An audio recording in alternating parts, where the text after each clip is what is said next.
Lahat, andito po tayo ngayon upang tunghayan natin ang pagdidebate ng dalawang grupo.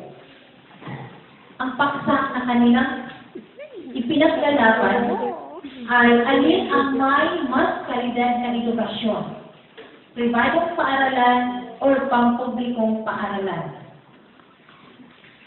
Bawat isa sa kanila ay magbibigay ng kanilang mga ideya tungkol sa paksa na ating pinalakay ngayong hapon na ito. So, bago natin alamin, bago natin umpisahan ang paksa nito, isa-isip muna natin ang mga tanong. Bakit? Ano kaya ang kahalagahan ng edukasyon sa ating bansa? Bakit kailangan pa natin pumili ng dalawang paaralan kung saan tayo dapat mag-aral? So ngayon, ipinaglalaban ng dalawang grupo ang kanilang mga ideya.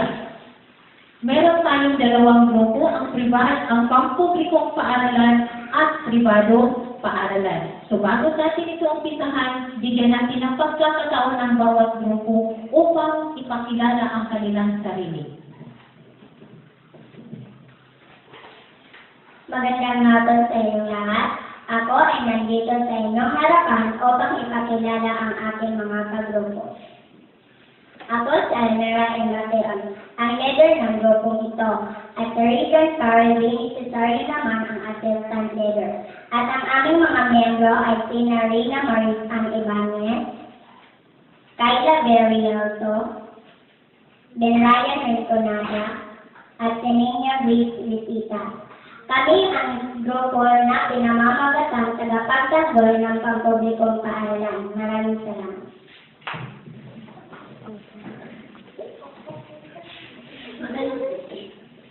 Magandang hapon po sa inyo lahat. Nandito kami ngayon sa harapan niyo upang magpapakilala. Ako po si Giancarlo Rapon, ang Pangulo ng Pangkateng Tagapagtanggol ng Pribadong Paaralan, at ito naman po si Mark Balod, ang pangalawang Pangulo ng Pangkateng Tagapagtanggol ng Paaralan. At ito naman po ang aking membro na sina Melvin Sabandal, Chin Bocol, Jolistin Grace Kanyal, at Idela Awita.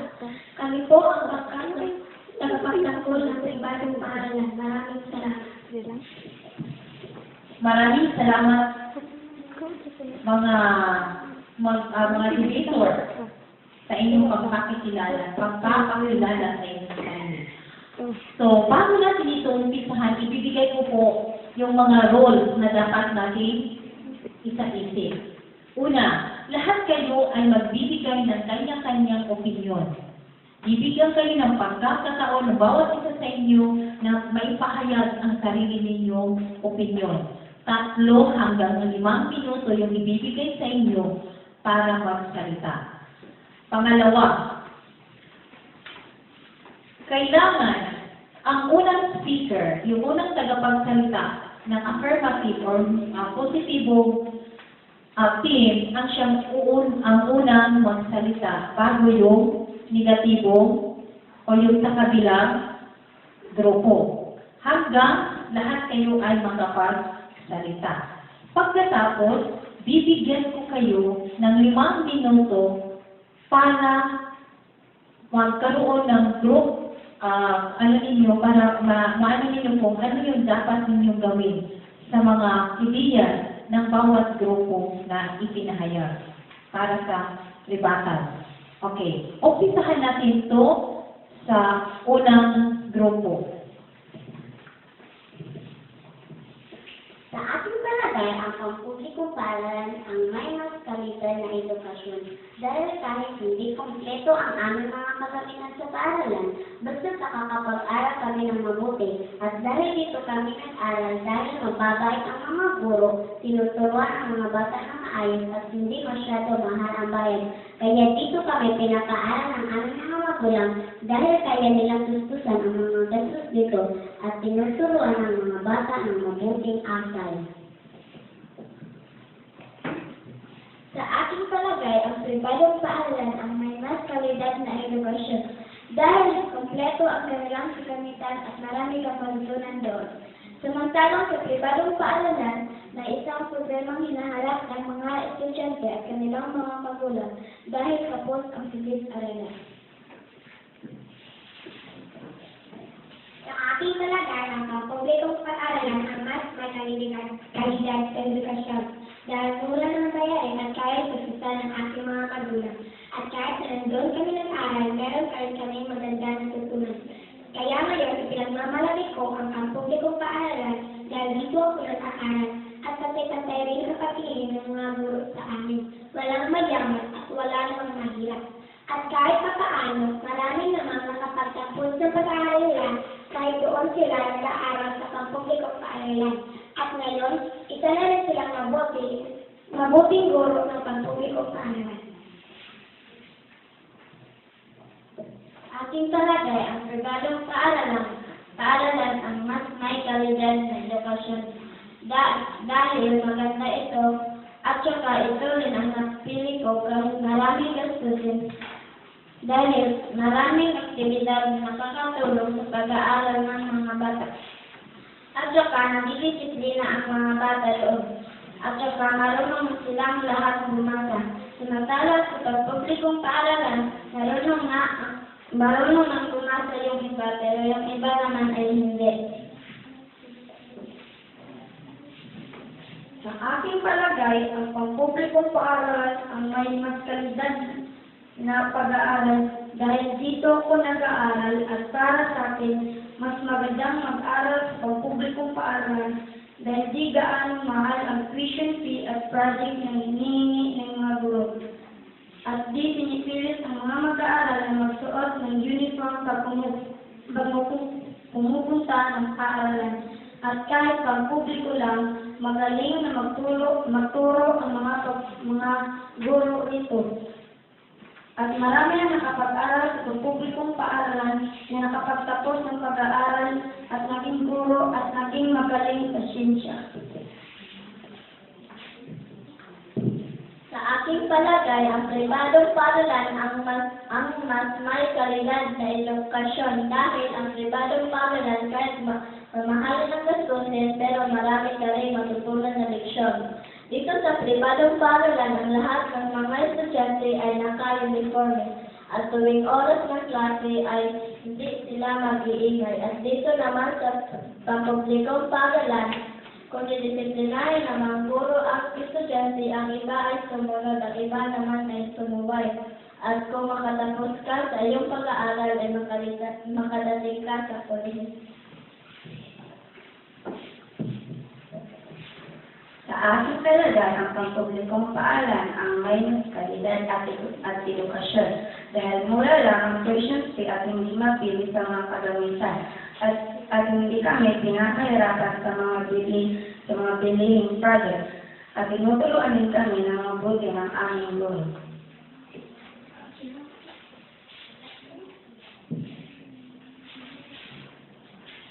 Sa aking palagay, ang pribadong paaralan ang may mas kalidad na edukasyon dahil dito na kami nasanay gumising at dahil maaga din dumating ang sasakyan. At kapag tayo na, may libre pa kaming misa at hindi kagaya sa inyo na ang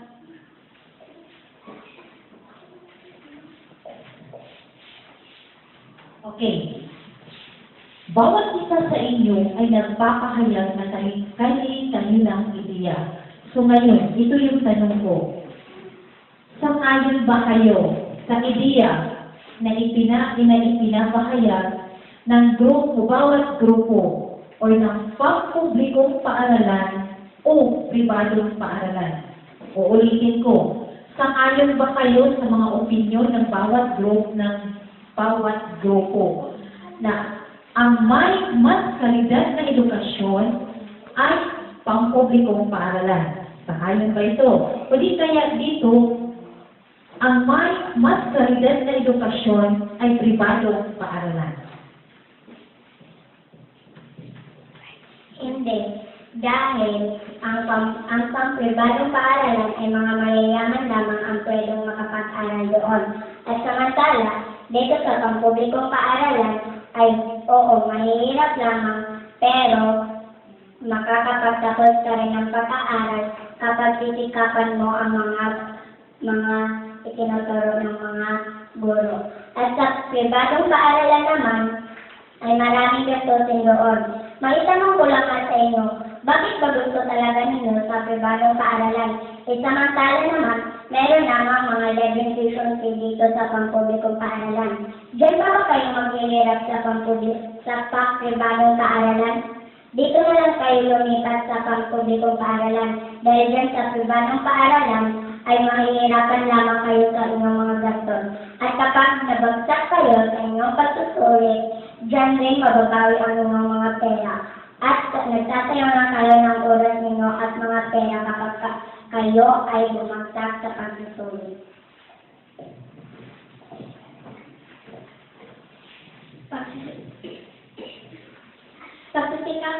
Pagsisikapin naman namin din ang aming pag-aaral dito sa pribadong paaralan.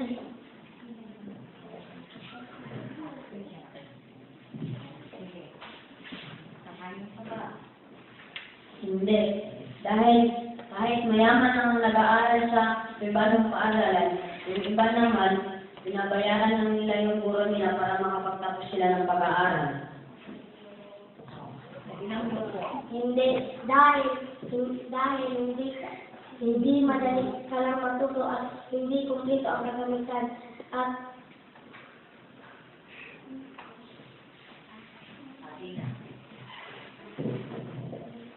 Hindi ako sang-ayon sa kanilang opinion. Dahil oo, gumis ay sanay nga kayong gumising sa umaga. Pero pagdating niyo sa paaralan, puyat na puyat kayo. hindi. Dahil sang-ayon ako sa pribadong paaralan dahil kompleto ang kanilang kagamitan at marami kang matutunan.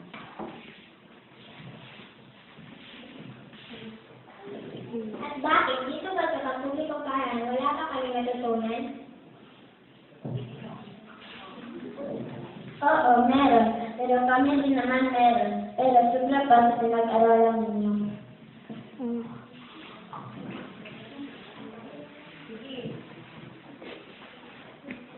Hindi ako sumang-ayon sa paglanang paaralan dahil di kayang sususan ng aking mga magulang ang gastusin doon.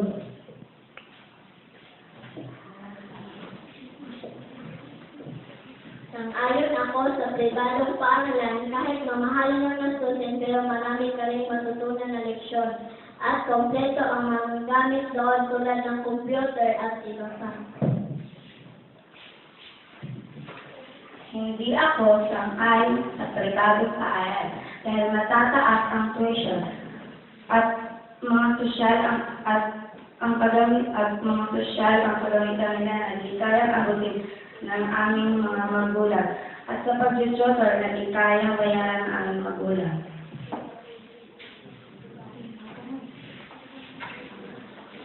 Oo, mahal na bayaran pero mayroon ka rin matutunan dyan.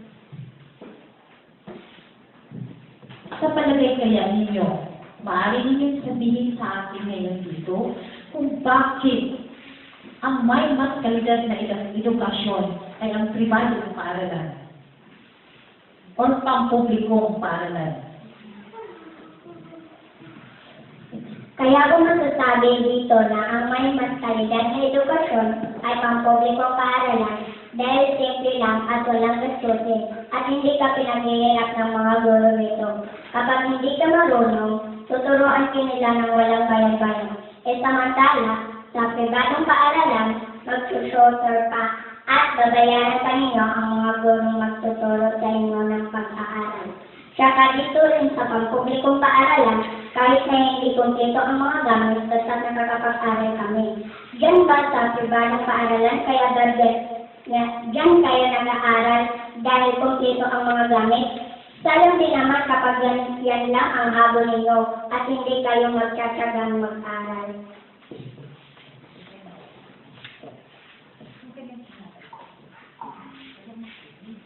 Dahil napakahalaga ang edukasyon sa bawat tao. Dahil dito ang batayan at sukatan ng tagumpay. Kaya kailangan ng isang pribadong paaralan kung saan doon mo makikita ang kalidad ng edukasyon.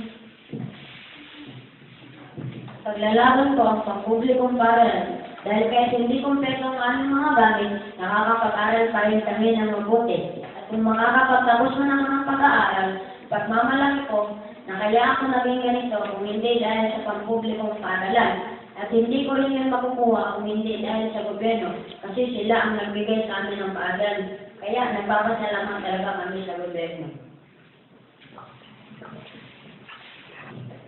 Ipaglalaban ko ang pribadong paaralan dahil marami kang matutunan at kung makagraduate ako at siguruhin ko ang ginastos ng aking mga magulang ay babawiin ko. Oo, marami kang matutunan. Pero pareha naman na naman dito sa pampublikong paaralan, meron ka man din matutunan. Kaya dito na kayo mag-aral dahil kunti lang ang inyong gastusin at wala kang tuition fee. Ayon ako sa pribadong paaralan dahil madali ka lang matuto ng mga leksyon. Kaya ngayon, pinaglalakad ko ang pampublikong paaralan dahil kahit walang sapat na libro, tinuturuan pa rin kami ng mga guro na maayos at pwede kami dito makapasok kahit wala kaming dalakan. Bakit kami, hindi ba kami din naturuan ng maayos? Dahil lang naman ang mga guro nagtuturo ng maayos.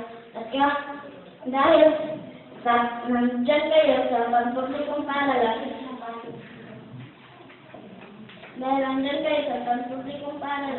pwede kayong maggawa ng kahit ano, basta hindi kayo nakikita ng mga guro. Pero doon, pag nakikita kayo,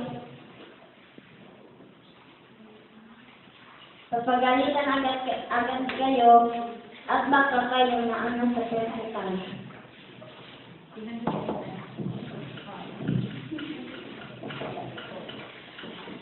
Oo nga, pinapagalitan nga kayo. Pero kami ba rin, hindi kami pinapagalitan kapag meron kaming ginagawang masama? Sa tingin mo ba wala talaga? Pinapagalitan din kami dahil mali yun. At alam ng mga guro na hindi dapat gawin ng mga bata ang mali na mga gawain.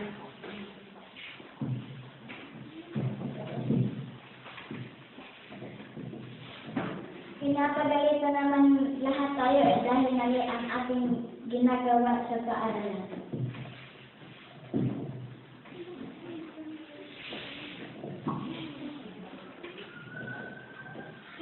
Sino ba ang nag-uuna na nagsabi na hindi kami pinapagalitan? Samantala, hindi ko naman din sinasabing hindi tayo lahat ang pinapagalitan. Tayong lahat ay pinapagalitan dahil alam ng mga guro na mali ito. At oo, Giancarlo, tama ka nga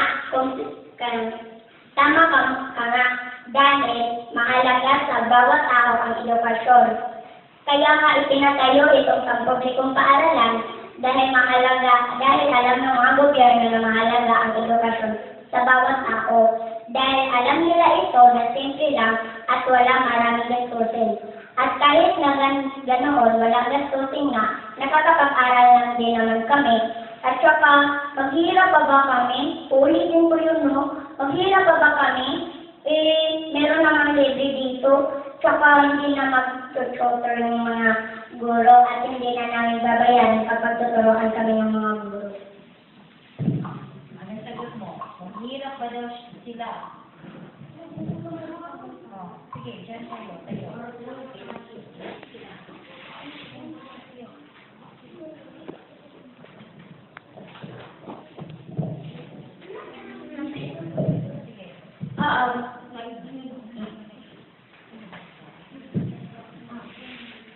Ang tanong, maghihirap pa ba kayo? Ulitin mo, Amira. Bigyan mo kayo, Amira. Okay. Maghihirap pa ba kayo?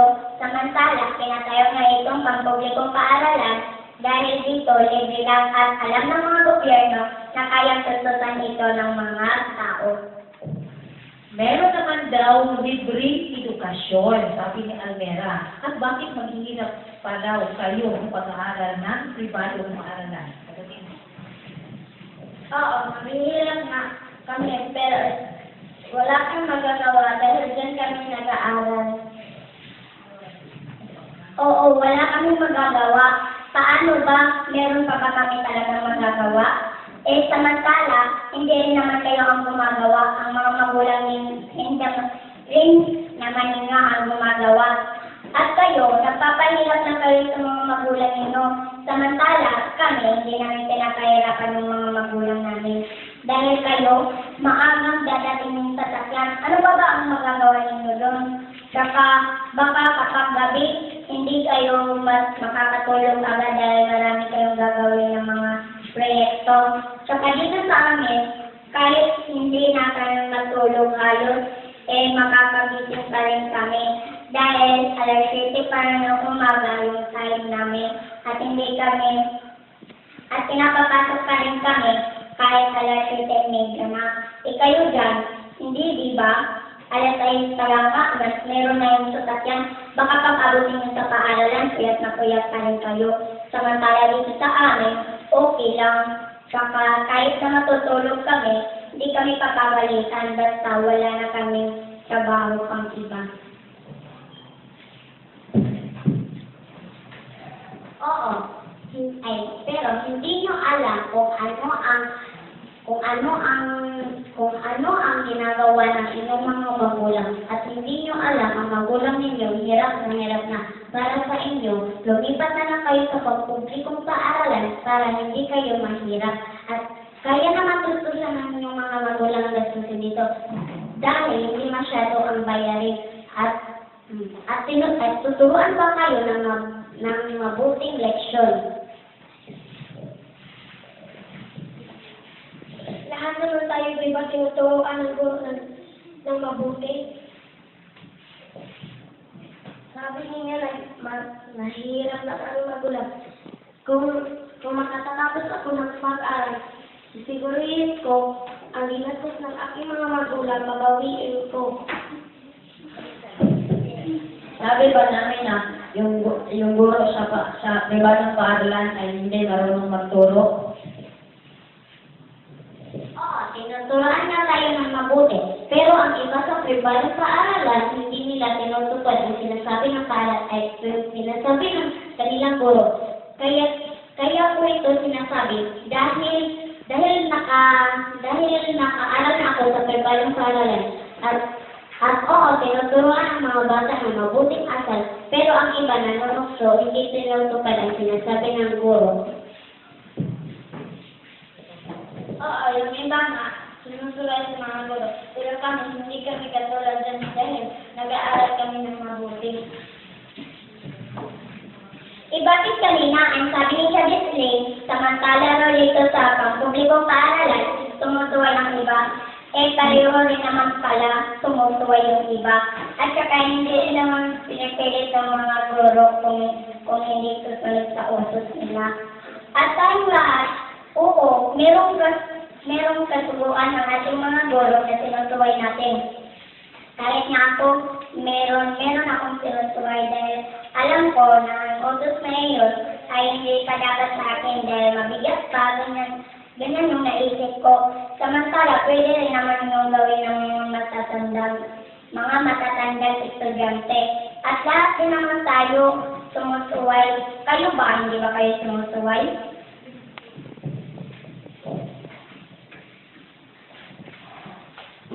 Lahat tayo sumusuway dahil hindi tayo perfecto.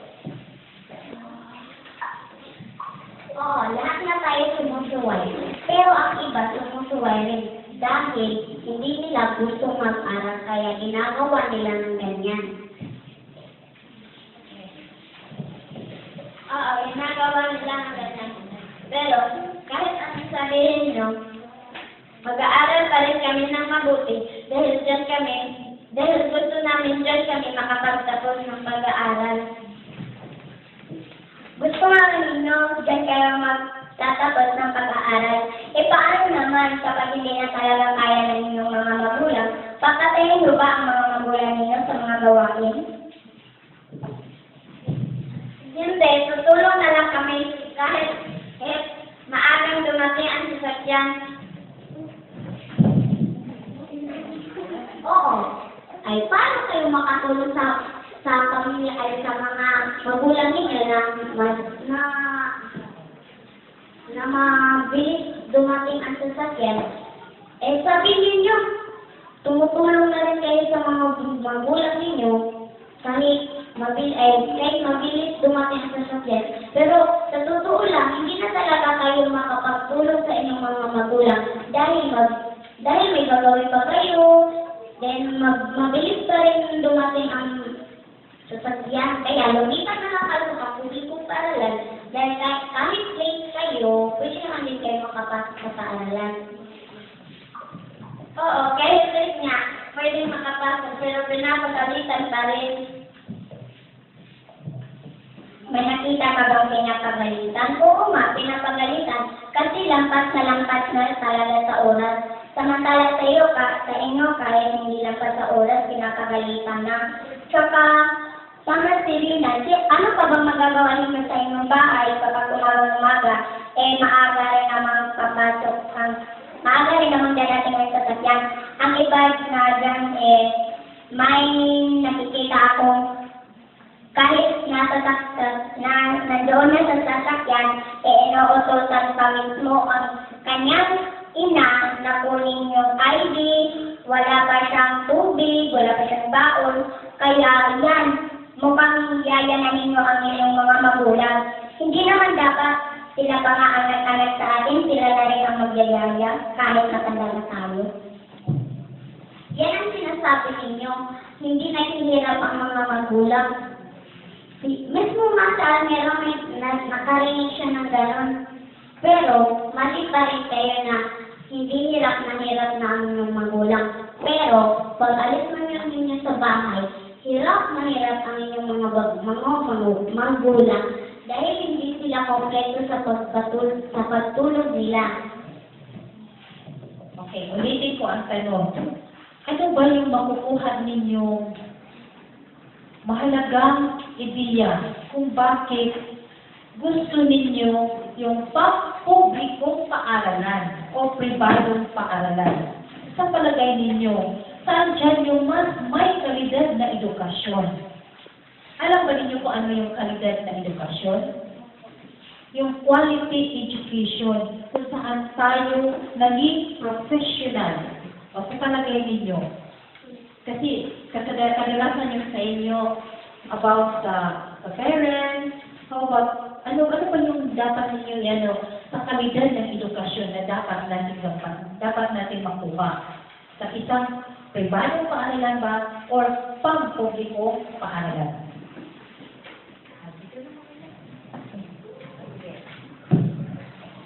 Parehas lang may matutunan na leksyon, pero maganda pa rin mag-aral sa pribadong paaralan at hindi kagaya sa pampublikong paaralan na minsan palagi ka nang inuutosan ng mga guro at saka minsan kapag meron din kayong mga bayarin at kapag hindi kayo makabayad ay pinapagalitan agad kayo. Oo, pinapagalitan. Pero, inutusan na kami ng mga guro. Pero ang kapalit ng paghihirap namin ay aming mga grado.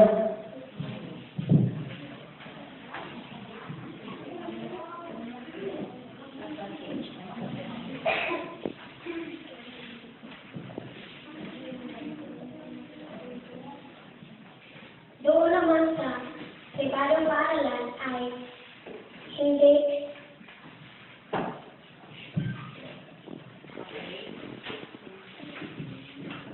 Bakit kaya gusto ninyo pribadong paaralan? Okay. Dahil kompleto ang kanilang kagamitan. At saka kaakit itong tignan. Oo, kompleto nga ang kagamitan doon. Pero ang iba naman hindi pinapagamit. Kaya sabi ng aking kapatid na Nagbabayad na sila ng computer laboratory pero hindi naman sila naka doon. Kaya kung lumipat na lang tayo dito sa publikong paaralan, meron naman din kayong matutunan at kahit hindi kayo makaintindi ng leksyon ng mga guro, maaari naman din kayong tanungin kung nakaintindi na ba kayo. At kung sasabihin nyo na hindi, maaari ulitin ang leksyon para makaintindi kayo. Yun lang ba ang habol ninyo sa pribadong paaralan? Yung paakit-akit tingnan? Paano kung paakit-akit na tingnan, pero yung utak nyo naman, walang laman?